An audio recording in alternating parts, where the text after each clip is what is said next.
Hey Samford fans, welcome into a brand new season of the Samford Sports Wrap-Up presented by Alabama Power, where we talk with a different staff member or coach every week here in the Pete Hanna Center. I'm John McAfoose, happy to kick things off with Matt Price, Director of Sport Performance and the head athletic trainer. Matt, thanks for taking some time. Thanks for having me. Well, I know it's been a crazy couple of weeks for you as we've welcomed the student athletes back onto campus. The fall sports student athletes as well as men's and women's basketball athletes came back about 2 weeks ago. Obviously, it's a very different process than years past. Yeah. You had a huge role in that. Just kind of talk about what some of the protocols and steps were into safely bringing them back onto campus. Yeah, it was a lot of collaboration, with our administrators on campus, our team physicians, the medical director for Samford Athletics, working with the SoCon, CDC, and the Safer at Home guidelines for the state of Alabama. And so reviewing all that information, trying to look at the other SoCon schools just to see what everybody's doing, that we were all on the same page. And so doing all that, looking at the information and just trying to figure out what's best for our student athletes. And so a lot of time went into that. I mean, I think we started working on this back, May, if not sooner. And so trying to go through that, navigate that, and it worked out really well. I mean, we've got our athletes back on campus, or at least most of them at this point. And so moving in the right direction. I think we're just taking it day by day at this point. And really, by all accounts, it seemed to go as smoothly as you possibly could have hoped for, both for the COVID testing and for the physicals a couple of days after. Yeah, it went really smooth. I'd like to attribute that to just, all the meetings we had, all the work beforehand, and it just paid off that day. Everything went very smoothly. Physicals went great, COVID testing went great, went very smooth, and so I think if anything came out of this, we learned a different way of doing things for the future. But I'd like to attribute that a lot to our athletic trainers, our strength conditioning coaches that stepped up and helped us, and just the testing site that helped us get all those tests performed. Obviously, a lot of changes all around campus, including here at the Pete Hanna Center. One-way traffic everywhere, obviously masks in groups and in all public areas. What are some of the big changes in areas like the training rooms and the weight rooms? Yeah, I'll start with the training room. I think the biggest change there is that it's not just a place to hang out like it used to be.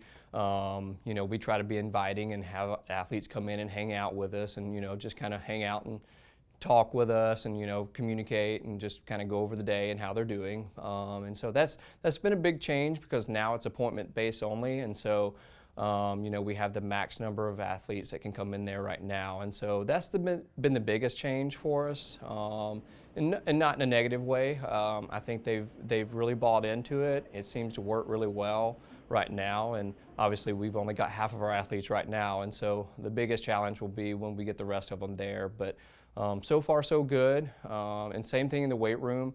We've really had to look at, scheduling wise what that looks like, make sure that they're appointment based as well. And so, we've only got one weight room for the football and one weight room for the Pete Hanna Olympic sports. And so navigating that and looking at how that's going to work, and especially with on top of that, the cleaning process that goes into it, and same for the training room.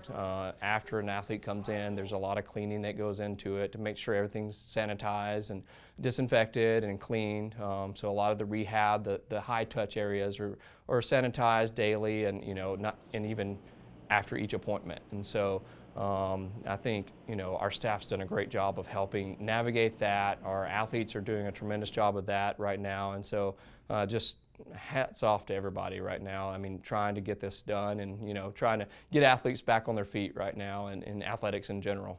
Yeah, you touched on it a little bit, but it's not just a big change for the athletes, but your staff as well, and to be able to kind of roll with the punches as things unfold and do all the sanitizing between sessions. And I mean, really, it's still a very fluid situation, and they've handled it well for something that seemingly changes almost by the day. Yeah, I mean, as everybody knows, the CDC comes out with something, almost daily, if not weekly. And so we just try to stay on top of that, make sure that we're on top of our Alabama Safer at Home orders and what that looks like.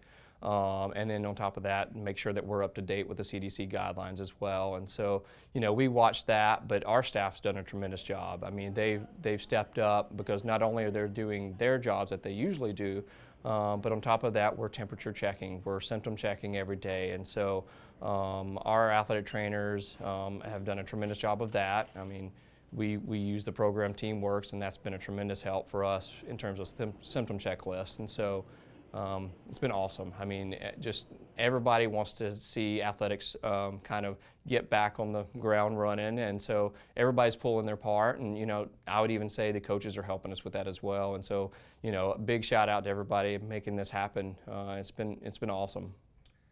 With all the changes, what are some of the reactions you've seen from the student athletes? How have they handled it through the first couple of weeks? Yeah, I mean, they've been rock stars. I mean, I think they want to get back as well as anybody does. And so, 6 months or 4 months at home, however long it was, it felt like longer than that. So, being at home that long, they've been itching to get back. And you can really see that they're trying to do, the best they can to stay, wear their masks, let's clean up after each other, and stick to the appointments as best as they can. And so they've done a tremendous job. I think I couldn't ask more from them. Moving forward, as we get closer to fall sports, what are some of the protocols if a staff member or coach or athlete were to test positive? Yeah, it's kind of a loaded question because I mean there's a lot of I guess people involved in that. And so if someone does test positive, there's a chain of command that we have to follow. So we have to navigate that and make sure that we're doing our contact tracing. And also we will reach out to the university in terms of letting them know, we do have someone who's test positive. What does that look like? It's different for a staff member versus a student athlete, but right now, housing in the university has done a great job of helping us. When we had our first round of COVID testing, they've helped us with housing. Try to isolate the ones that are positive and quarantines the ones that are, come in contact with a positive. And so they've done a tremendous job of that. And I couldn't ask more from them for that. And so with that, if you do test positive right now, we follow the CDC guidelines. We're always in constant contact with our team physicians to make sure that we're following that and what they're wanting is best for our staff and student athletes. And so, right now CDC recommends 10 days for isolation, as long as no one presents symptoms or they start decreasing or diminishing symptoms. And then for quarantine, if they do not develop symptoms, then they basically get out of quarantine after 14 days. Not only has it been busy for you here, but also at home, you and your wife expecting a child, and I think that date's coming up pretty soon, right? Yeah, August 19th, and so it's fastly approaching. And I will say that this has been a big challenge. Obviously, working around the clock for Samford and trying to get this ball rolling. But at the same time, my wife is ready. She's ready to get this over with. I think she's at the phase where she's like, let's go, let's get this over with, and let's get him here.